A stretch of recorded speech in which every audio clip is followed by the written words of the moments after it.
Bienvenue à tous et à toutes dans le Book Club, une nouvelle semaine qui débute. Merci de la commencer avec nous, merci pour tous vos messages ce week-end et vos contributions sur le compte Instagram du Club de lecture de France Culture. Book Club Culture. Avez-vous déjà pensé au lieu où vous souhaitez profiter de votre retraite, voire même de finir vos jours? Un cadre idyllique, paisible, un petit coin de paradis que vous avez découvert, ou bien là où tout a commencé pour vous, là où sont vos racines, vos origines, diraient certains. Ce midi dans le Book Club, nous questionnons le retour, les retrouvailles. Pour nos invités, il s'agit d'une expérience, d'une épreuve, et c'est peut-être pour cette raison d'ailleurs que la littérature l'oublie souvent.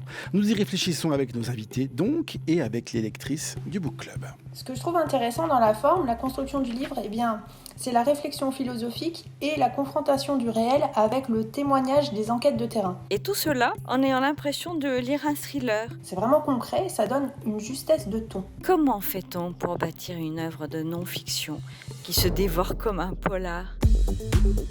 France Culture, le Book Club, Nicolas Herbeau. Nos lectrices du jour, Yassi et Géraldine, membres de la communauté du Book Club. Bonjour Joël Zask.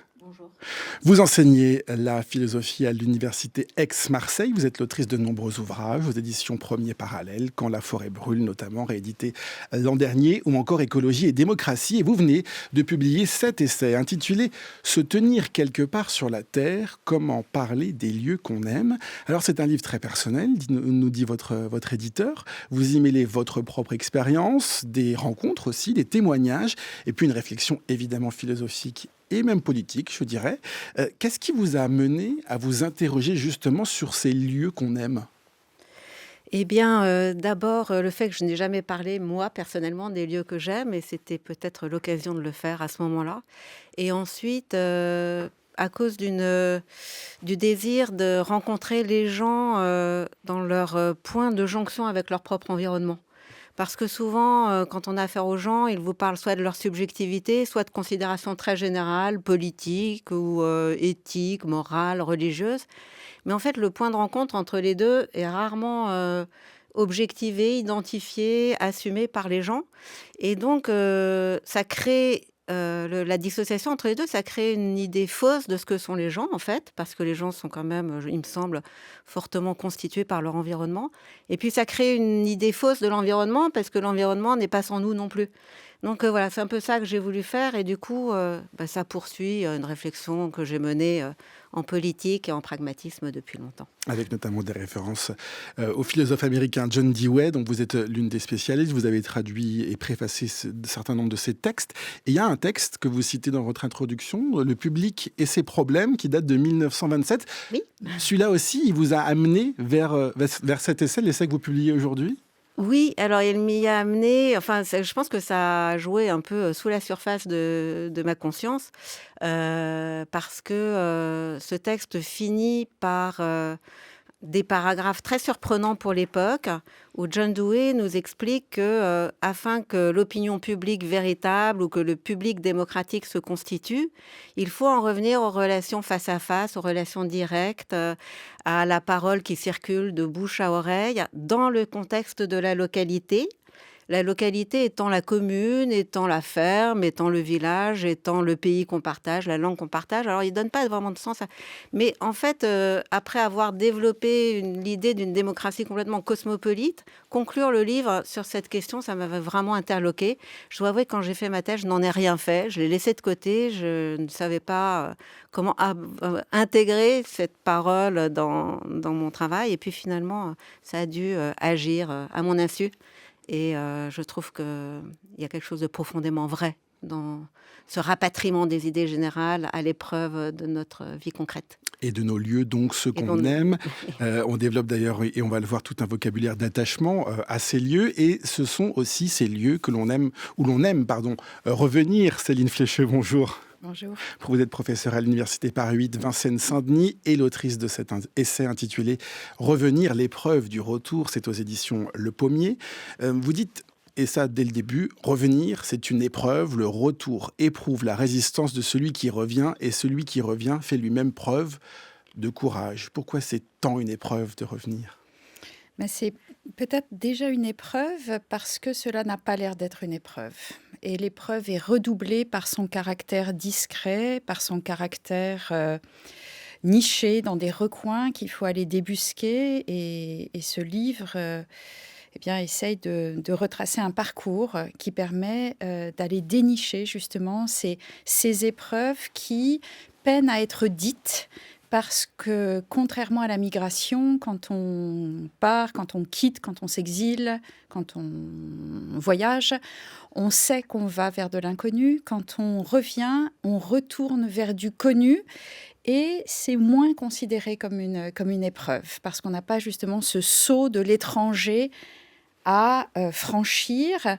Or, il est là, mais il est là d'une manière autre. Et c'est l'objet de cette réflexion. Quel est ce désir du retour dont il est fait si peu de cas, dites-vous? C'est vrai qu'on a l'habitude, même dans la littérature, de ce que vous avez appelé les départs forcés pour certains, les guerres, les famines, les troubles politiques qui mènent à l'exil. Et effectivement, on va nous s'interroger ensemble avec vos deux livres sur ce qu'est ce retour. Mais d'abord, on va écouter Yassi.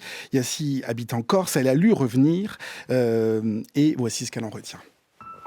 Je suis une lectrice passionnée qui ne saurait vivre sans lire. Et bien sûr, quand je me plonge dans un livre, j'ai secrètement le désir de m'embarquer dans les mots de l'auteur pour voyager, partir loin et dans les dernières pages, revenir à moi, transformée, grandie dans une version plus riche de moi-même. Évidemment, les livres qui nous offrent une telle expérience de lecture sont rares. J'ai adoré Revenir, l'épreuve du retour de Céline Flécheux.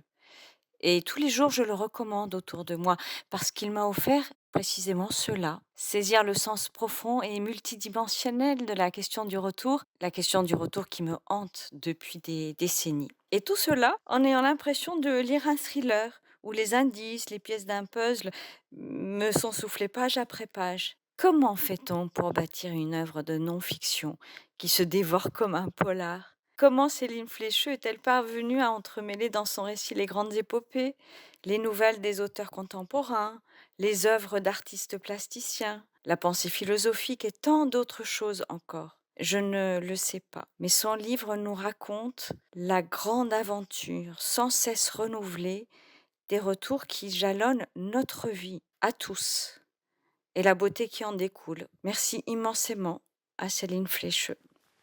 Une réaction, Céline Flécheux? Merci, moi, c'est très touchant. Merci beaucoup. Vraiment, je suis très, très touchée. La manière dont je l'ai écrit, cette espèce de thriller que l'on suit par rapport à un développement, là, le modèle, c'est Ulysse. Ulysse, quand on lit l'Odyssée, on est forcément pris par le rythme et l'incroyable composition de l'ouvrage qui nous entraîne dans une errance, mais une errance dont on finit par retrouver le fil du parcours.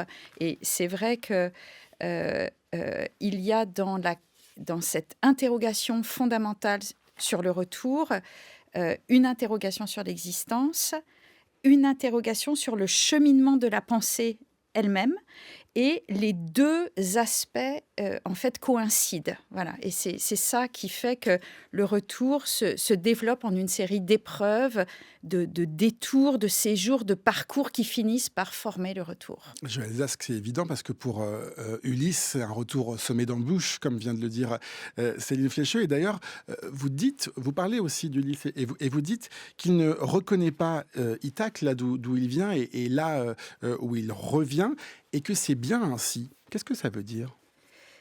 En fait, je pense que le voyageur ou l'étranger se trouve toujours en des lieux différents. Enfin, celui qui est intimement voyageur, et on devrait tous être un peu des voyageurs, c'est-à-dire que les lieux changent, notamment parce que ce qui est pour nous lieu est aussi l'enjeu d'une expérience. Et toute expérience, par définition, transforme les lieux qui sont les nôtres. Donc, il y a un changement permanent dans les lieux, c'est souhaitable.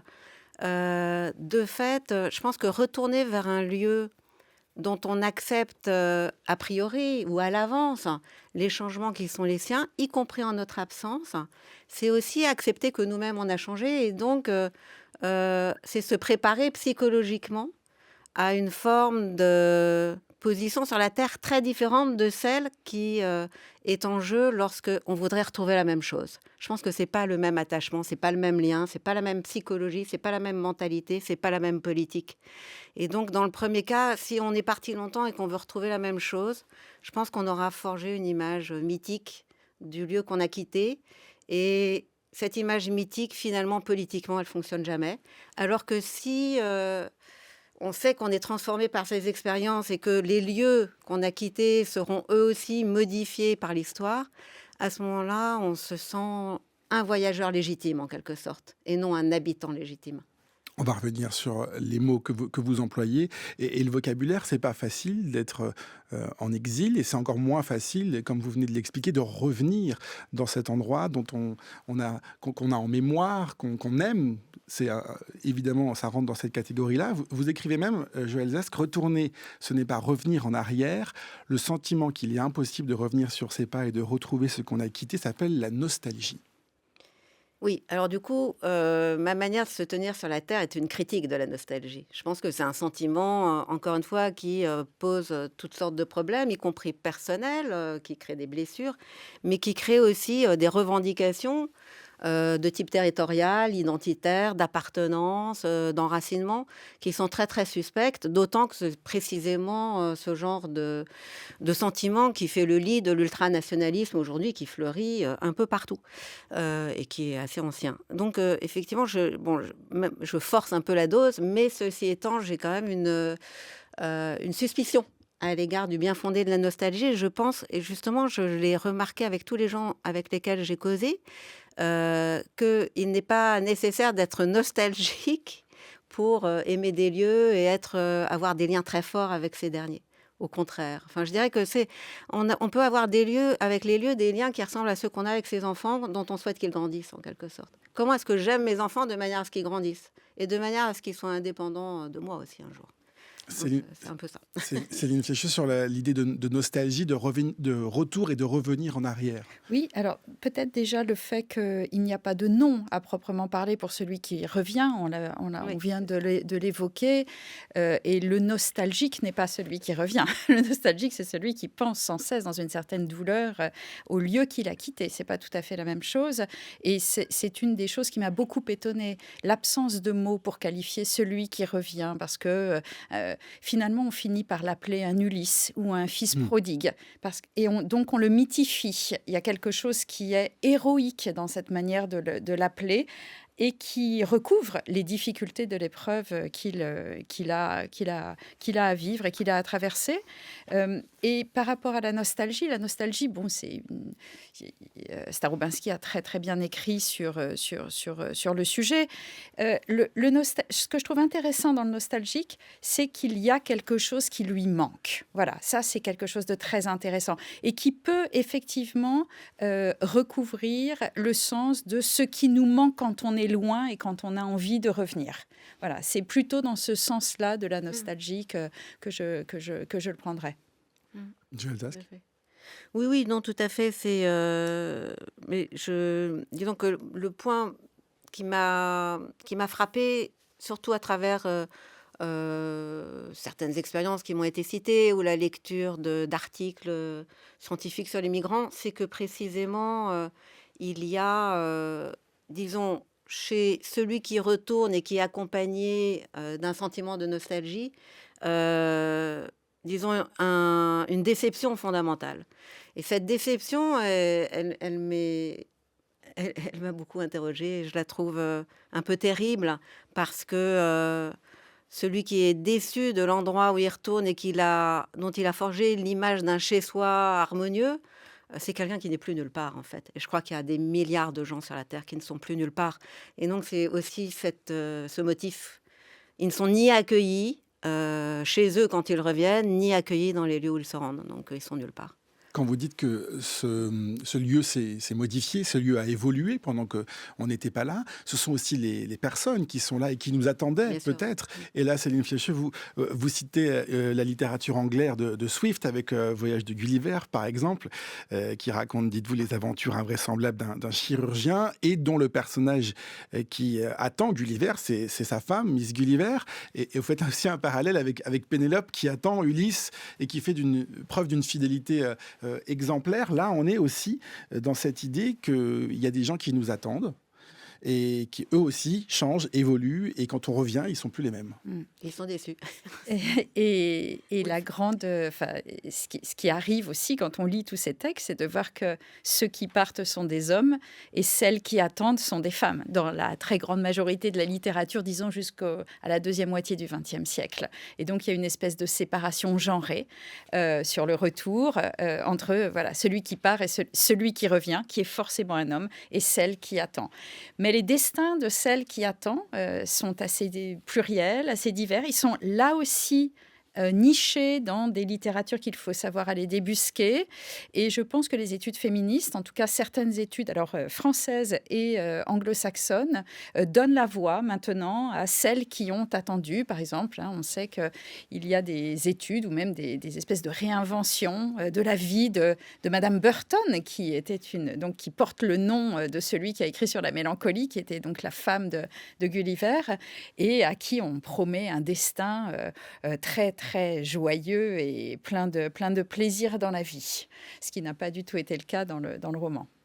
Alors, il y a évidemment toutes ces figures dont on parle depuis le début. Et vous dites, Joël Zask, dans cette idée de l'expérience du retour, que nous ne sommes pas Orphée dont le regard est attiré par Eurydice dans son dos, ni Ulysse, donc on en a parlé, taraudé par cette envie, ce besoin presque de revoir son village natal, d'y vivre comme s'il ne l'avait d'ailleurs jamais quitté. Et vous prenez l'exemple de Jérusalem. En quoi est-ce que c'est un exemple qui montre l'inverse, du coup ? Parce que dans la Bible, en fait, Jérusalem est une ville saccagée, c'est le lieu des ruines et des cendres, c'est le lieu de la destruction par 2 fois d'un temple.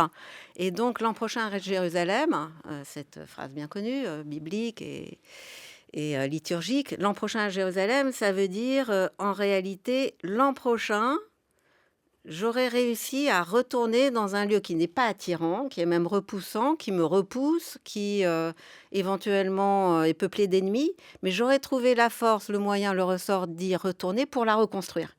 Et en fait, le retour est lié à une reconstruction. Alors, c'est une reconstruction, à la fois architecturale, à la fois mentale, culturelle. Je dirais pas une refondation, mais vraiment une reconstruction.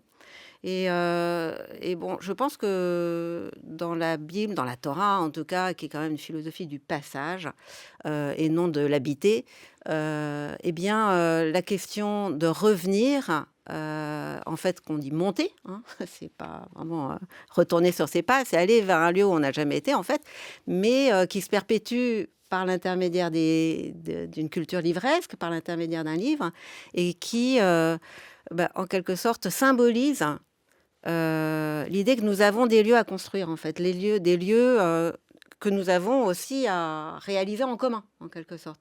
C'est-à-dire que la reconstruction communautaire et la reconstruction qui peut être tout à fait cosmopolite, d'ailleurs, il y a eu sur cette antenne une émission sur Jérusalem, justement, il n'y a pas longtemps, et qui dit exactement la semaine dernière, tout à fait.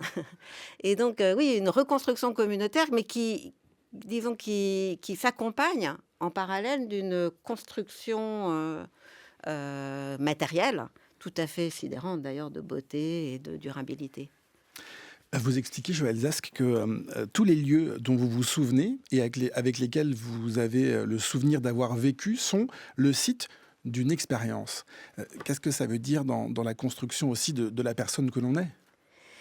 Et justement, disons, le lieu d'une expérience, c'est un lieu qui vous accompagne dans votre croissance, qui devient à la fois le partenaire, le site de votre propre réalisation. Et donc, à travers des expériences d'un lieu, ce lieu joue un rôle absolument fondamental. C'est-à-dire qu'un lieu dont on fait l'expérience, c'est à la fois un lieu qui est suffisamment flexible pour être transformé par les résultats ou les conséquences de votre propre activité, comme si vous taillez un arbre, par exemple, mais il faut savoir bien le faire. C'est-à-dire que vous allez tailler un arbre, non pas pour vous chauffer, parce que ça ne s'appelle pas de la taille de l'arbre, là, mais un abattage, mais pour favoriser la croissance de l'arbre, en quelque sorte. C'est-à-dire pour d'abord assurer qu'il joue un rôle comme il faut dans la communauté des arbres ou dans son environnement, et puis aussi pour justement favoriser sa fructification, sa croissance, sa durée de vie, etc. Et donc, l'arbre, il est transformé, mais en même temps, on sait qu'il y a aussi des tailles d'arbres qui sont assez néfastes pour les arbres, mais justement, quelle est la bonne manière de tailler un arbre? Et donc, et pour savoir quelle est la bonne manière de tailler un arbre, il faut considérer plein d'éléments que je ne pourrais pas tous citer d'ailleurs. Voilà. Mais moi, à travers la taille d'un arbre, je veux dire, je ne le fais pas spontanément, j'apprends. Donc, je deviens justement un jardinier qui apprend des gestes, des techniques, qui sait manier des outils, etc. Et donc, c'est cette expérience corrélative, complètement parallèle, intime, qu'on appelle une interaction d'ailleurs dans le pragmatisme, qui fait que je suis transformée par la taille de l'arbre, qui lui-même est transformé par ma propre transformation. Et c'est ça qui me semble être très marquant finalement, parce que il y a des quantités d'occasions où justement cette interaction n'est pas possible. Soit que l'environnement s'oppose à toute transformation. On peut penser à un environnement humain ou matériel très coercitif, très contraignant. Soit parce que moi, je suis dans un rapport de domination ou de destruction et que finalement, il n'y aura plus rien à expériencer dans l'avenir. Que l'arbre, je l'aurais tué. Donc voilà, mon expérience. Et une expérience qui ne débouche pas sur notre expérience, ce n'est pas vraiment une expérience. Céline Flécheux, ça note là aussi le rapport qu'on a, les liens qu'on a et qu'on subit parfois aussi avec un lieu.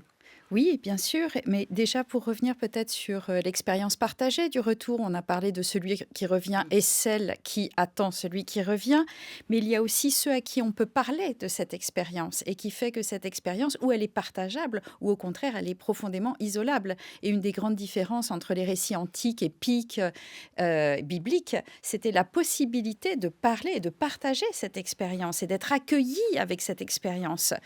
Ulysse parle, raconte à plusieurs reprises son épopée, tandis que les personnages que j'analyse chez Kafka, Hemingway ou Schütz ne peuvent pas parler de cette expérience, ou qu'on songe à tous ces retours de camp, ces retours de guerre dans lesquels les personnages deviennent muets, ne peuvent absolument pas parler. Ils ne peuvent pas parler parce que alors ils viendraient briser non seulement eux-mêmes, mais tout le lien social, politique, affectif dans lequel on est pris dans la vie normale. Voilà. Et c'est ça, une des difficultés de revenir, c'est de revenir dans cette vie normale quand on est brisé de l'intérieur. Alors, par rapport au lieu, peut-être, oui, par rapport au lieu, ça me semble extrêmement important.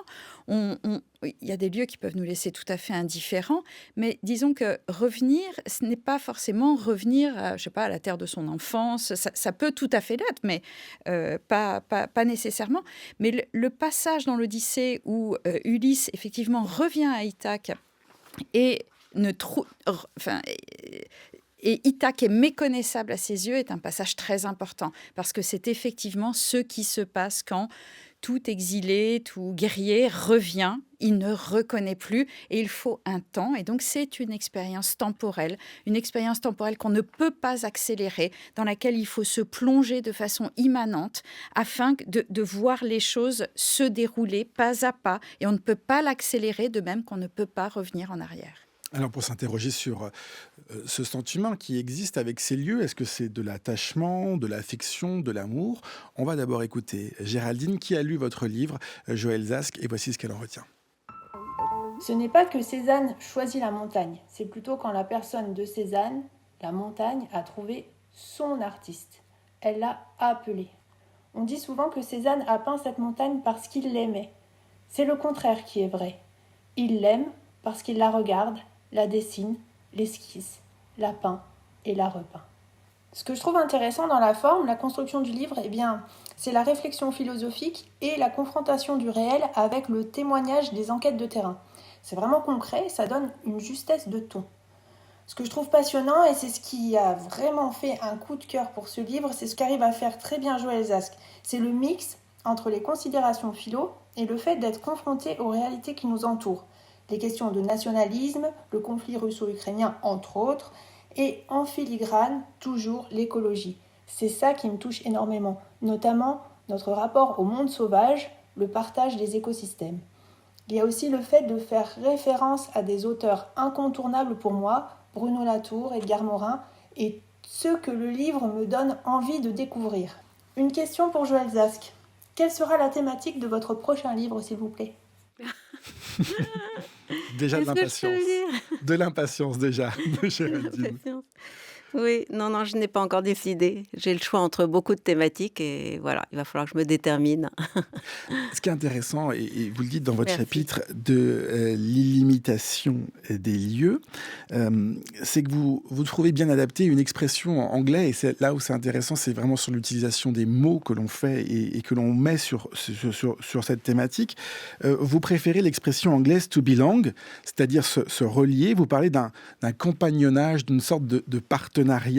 Est-ce que vous le mettez en opposition au terme habiter, qui n'est pas neutre, dites-vous, et qui vient du latin habitare, qui veut dire posséder, avoir. Est-ce que ces deux termes sont vraiment en opposition dans votre réflexion ?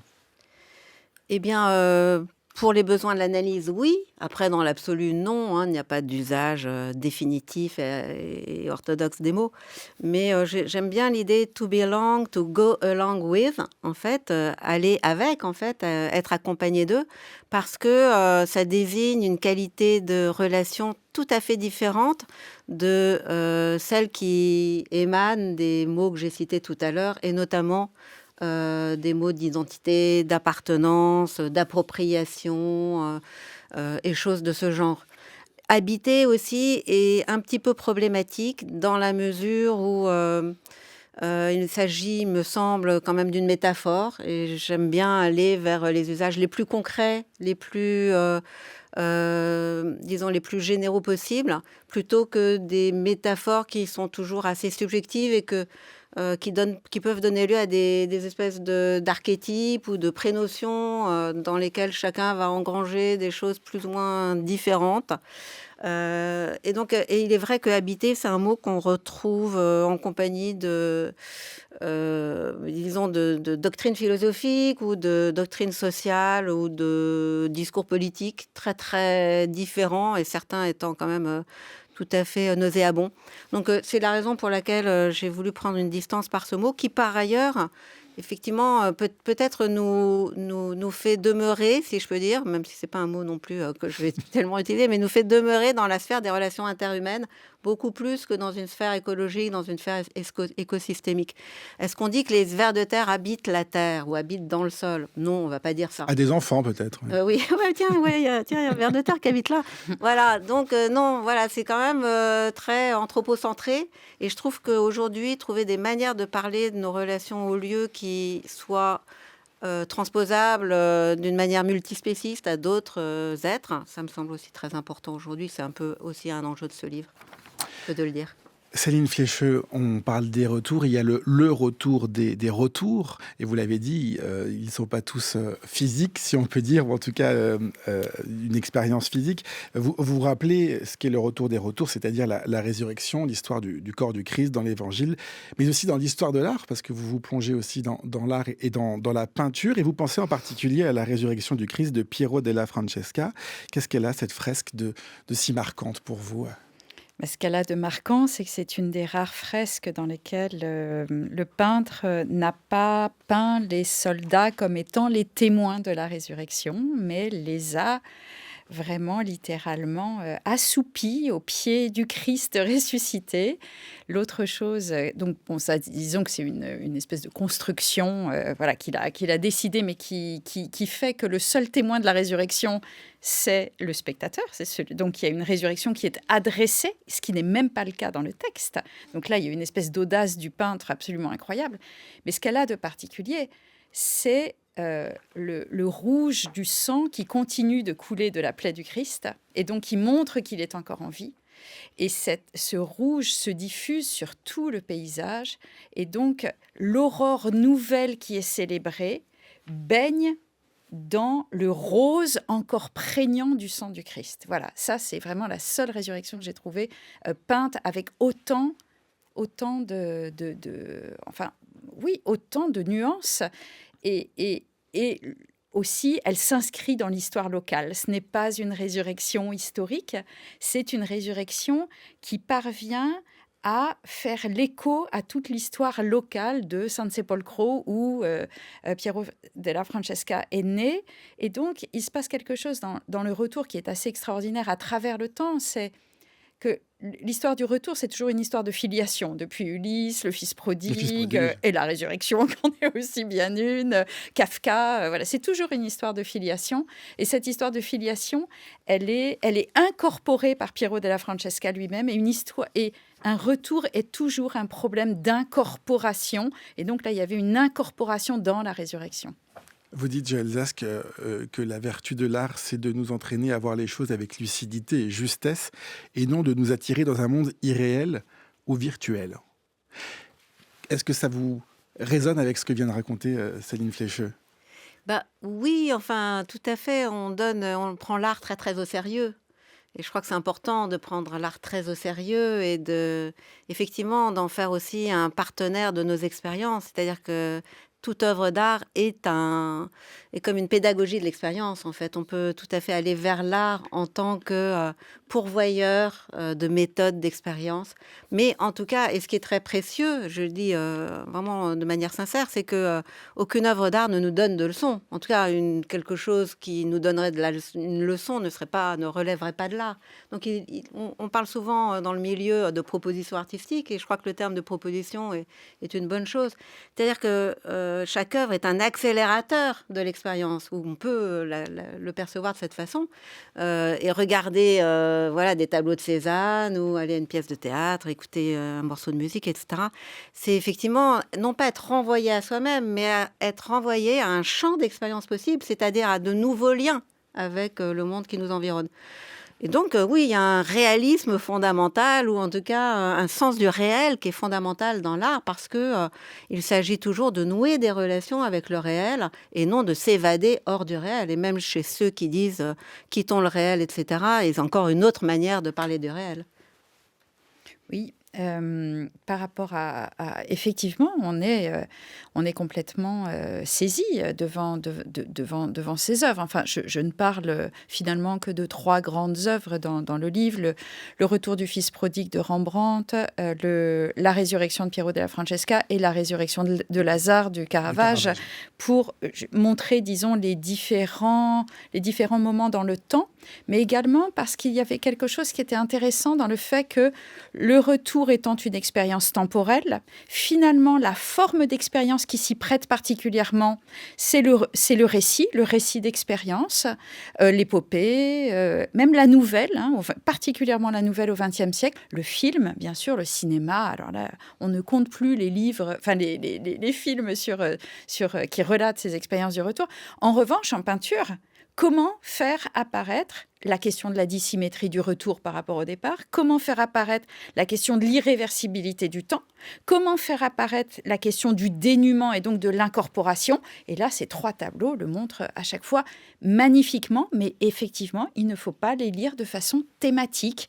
On cherche à l'intérieur les forces qui permettent de mettre en question, en fait, cette question du retour. Et pour poursuivre cette réflexion sur le retour, j'invite nos auditeurs à se plonger dans ces 2 ouvrages. Joël Zask, Se tenir quelque part sur Terre, comment parler des lieux qu'on aime, qui ne parlent pas que du retour, mais aussi des lieux dont on a parlé. Mais cette idée du retour est très importante dans votre livre. Et puis évidemment, Revenir de Céline Flécheux, L'épreuve du retour aux éditions Le Pommier. Et pour Joël Zask, j'ai pas cité les éditions, c'est chez Premier Parallèle. Merci beaucoup d'avoir accepté cet échange dans le Book Club. Merci. Merci aussi. La chute de la monarchie a affolé. On ne s'affole pas tout de suite. Dans un instant, l'épilogue du Book Club, donc. Et d'abord, les 4 items de la semaine consacrés au goût des écrivains pour la malédiction, Charles Danzig. La chute de la monarchie a affolé les écrivains qui perdaient des siècles d'habitude de courtisanerie auprès de nobles leurs bienfaiteurs, puis ils s'y sont faits, mais lentement. Le Second Empire et les débuts de la Troisième République ont vu s'élever un délire chez plusieurs d'entre eux. Ils auraient été les authentiques aristocrates contre la plutocratie en marche et la foule meuglant, mot affolant de l'époque foule. Baudelaire a été un des possédés de cette idée qu'il cultivait d'autant plus volontiers qu'il n'avait pas de succès public. Il le méritait par son talent, mais le repoussait par son amertume.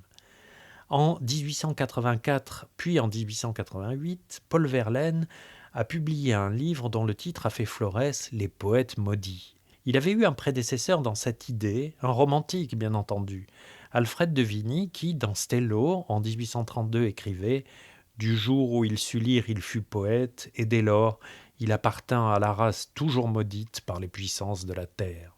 Dans l'avant-propos de son livre, Verlaine précise « C'est poète absolu qu'il fallait dire pour rester dans le calme », expression qui elle-même ne veut pas dire grand-chose, sinon peut-être poètes qui n'ont absolument écrit que de la poésie, mais c'est loin d'être le cas de tous ceux qu'il étudie dans son recueil. Par exemple, Villiers de l'Isle-Adam, bien moins poète que prosateur, et Verlaine lui-même, qui a écrit un roman et de la prose. Il ajoute que l'appellation de maudit, je cite, « répond juste à notre haine ». D'où vient celle-ci? Verlaine ne le dit pas, mais on peut supposer que c'est envers l'insuccès commercial de ses auteurs et de lui-même qui se donne le surnom anagrammé relativement génial de « pauvre Lélian ». Il ne faudrait pas oublier que Verlaine était célèbre.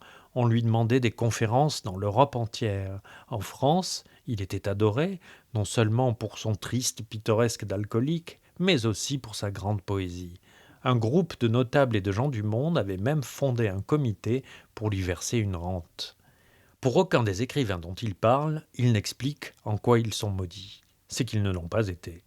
Pas lui, on l'a vu, Mallarmé encore moins, qui bénéficiait d'une admiration serrée mais intense. Rimbaud, mais Rimbaud avait un caractère odieux, méchant comme une fille, disait Mallarmé, qu'il avait brouillé avec tout le monde à Paris. On se souvient que, dans le portrait de Fantin-Latour, un coin de table, le poète Albert Merat est remplacé par un bouquet de fleurs.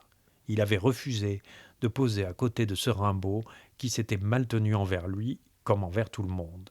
Quelques années après ça, loin d'être maudit, il est parti se faire trafiquant d'armes en Afrique, joli métier. Poète maudit, va pour la malédiction, mais en notant que c'était, comment dire, presque comme un souhait. Les quadrithèmes de Charles Danzig consacrés cette semaine au goût des écrivains pour la malédiction. C'est à réécouter sur franceculture.fr et sur l'application Radio France. Il est l'heure de dire un grand merci à toute l'équipe du Book Club, Oriane Delacroix, Zora Vignet, Jeanne Grappard, Didier Pinault et Alexandra Labegovic avec qui on prépare tous les jours cette émission. Ce midi, c'est Thomas Beau qui l'a réalisé à la prise de son Alex Dang. Le Book Club de France Culture est ouvert 24h sur 24 sur Instagram, Book Club Culture et sur notre page internet franceculture.fr. On termine, comme tous les jours, avec l'épilogue. On peut avoir avec les lieux des liens qui ressemblent à ceux qu'on a avec ses enfants, dont on souhaite qu'ils grandissent en quelque sorte. Et l'épreuve est redoublée par son caractère discret. Et toute expérience, par définition, transforme les lieux qui sont les nôtres. Et les deux aspects, en fait, coïncident. Il faut en revenir aux relations face à face. Donc c'est une expérience temporelle et on ne peut pas l'accélérer de même qu'on ne peut pas revenir en arrière.